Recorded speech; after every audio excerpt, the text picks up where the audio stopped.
अच्छा डॉक्टर साहब, एंटीबायोटिक कब लेनी चाहिए? देखो, एंटीबायोटिक एक ऐसी दवाई है जो जरासीमों की ना जिसमें होती है, बीमारी होती है आमतौर पर जो रूटीन में नज़ला ज़ुकाम खांसी ये और होते हैं ना, या बहुत सारे ऐसे इन्फेक्शन मामूली बुखार, ये मोस्टली वायरल इन्फेक्शन होते हैं।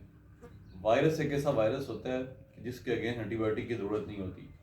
आप अपनी थोड़ी सी हाइड्रेशन सही करते हो, पानी शानी लेते हो, रेस्ट करते हो, कोई सिम्टोमेटिक ट्रीटमेंट लेते हो, एंटी एलर्जिक ले ली, पैरासीटामोल ले ली, आप ठीक हो जाते हो।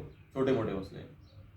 तो इन मसलों में आमतौर पर जो सीजनली मौसमी बीमारियां होती हैं एंटीबायोटिक की ज़रूरत नहीं होती।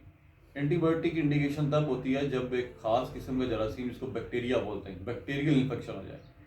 अब सवाल ये पैदा होता है कि बैक्टीरियल इन्फेक्शन होगा, किस तरह पता चलेगा कि बैक्टीरियल इन्फेक्शन हो गया? तो उसके लिए दो इंडिकेशन है। एक तो आप ब्लड सीपी करवाएं, खून का टेस्ट करवाएं, उसके अंदर अगर आपके जो WBC हैं वो अगर बढ़ जाते हैं, वाइट ब्लड सेल, न्यूट्रोफिल्स, ये चीज़ें बढ़ जाती हैं, तो फिर ल्यूकोसाइट्स, WBCs, तो एक तो इंडिकेशन ये होगी कि आपके सेल बढ़े, पता चल जाए। दूसरा होता है कि मरीज़ को क्लिनिकली देख के डायग्नोज करना कि अब उसका क्या होता है कि फॉर एग्जाम्पल आपको साथ बुखार शुरू हो गया और बुखार इतना ज़्यादा हो गया कि 3 दिन से ज़्यादा हो रहा है बुखार, और इतना ज़्यादा हो रहा है कि आप काम ही नहीं कर पा रहे, आप लेटे रहे, आपकी डेली एक्टिविटीज़ आपकी मुतासर हो गई, इतना ज़्यादा शदीद बुखार आ। अब ये एक इंडिकेशन होती है कि आपको बैक्टीरियल इन्फेक्शन हो गया। वरना रूटीन में मामूली बुखार, 1-2 दिन बुखार आना, हल्का फुल्का गला ख़राब, नज़ला ज़ुकाम खांसी, ये सारे वायरल इन्फेक्शन होते हैं और इसमें एंटीबायोटिक की ज़रूरत नहीं होती। अगर आप एंटीबायोटिक लेंगे तो इसका नुकसान ये हो सकता है, दो नुकसान हो सकते हैं।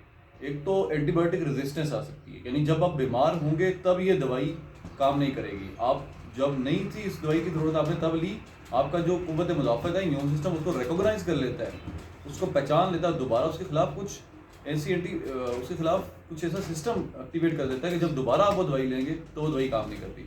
इसको कहते हैं एंटीबायोटिक रेजिस्टेंस।